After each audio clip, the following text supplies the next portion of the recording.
Magandang hapon mga kababayan. Dito tayo sa Manila Bay. Update today. Yan, dahil sa sobrang init pa, medyo kaunti pa yung mga pumapasok dito sa Dolomite. Ayan, makikita po natin dahil sa sobrang init. Ayun sila sa Mabato. Nakikita natin ayun sa Mabato. Yan. At dito pa sa labas sila dahil sa sobrang init. Dito sila na pumapasok. Kaya yung sobrang sikat ng araw. Ayun po sila.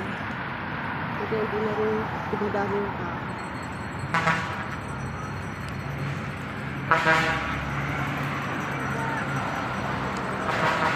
Ayan, pictures.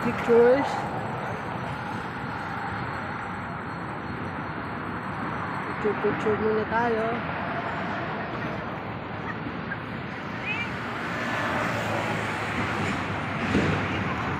Yung mga bawal pala sa dito sa ipasok yung mga pagkain at yung mga inumin, gaya ng tubig, yung mga bawal po sa patakaran ng Manila Bay na ipasok.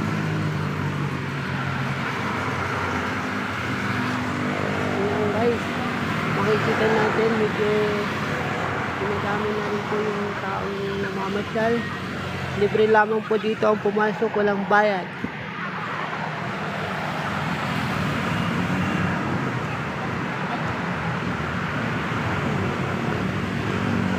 Kung may ginauwaw nga pala kayo, meron tayo ng buko. Ayan, makikita natin. Nagtitinda ng buko. Si Manong. Yan po. Napakasarap ng buko niya, fresh buko. Ayan, makikita natin. Yung fresh buko ay pag-ilid. Lapit lang dito sa gate.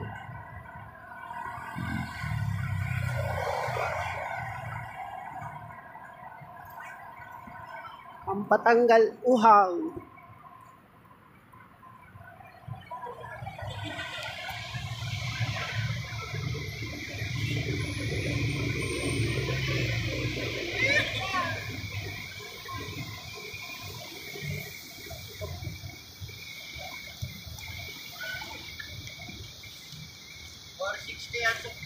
Magkano ba dyan?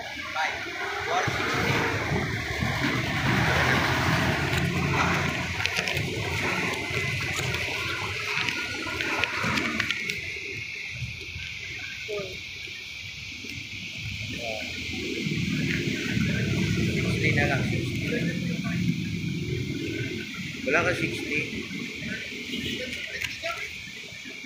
10 na lang.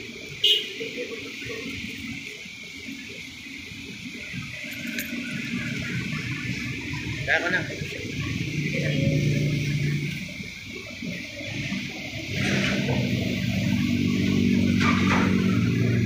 Yan guys, ang buko natin. Pampatanggal uhaw.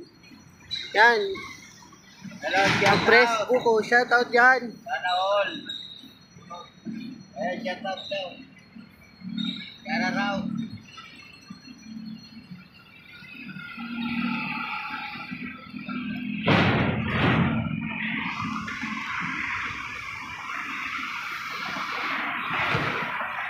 Grabe pa guys ang init mga kababayan.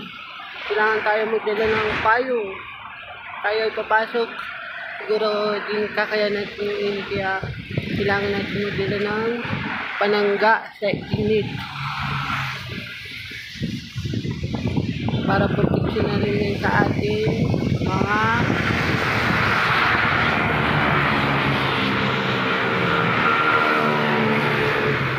balat. Upang di tayo makilo or magkaroon ng mga pika sa ating balat.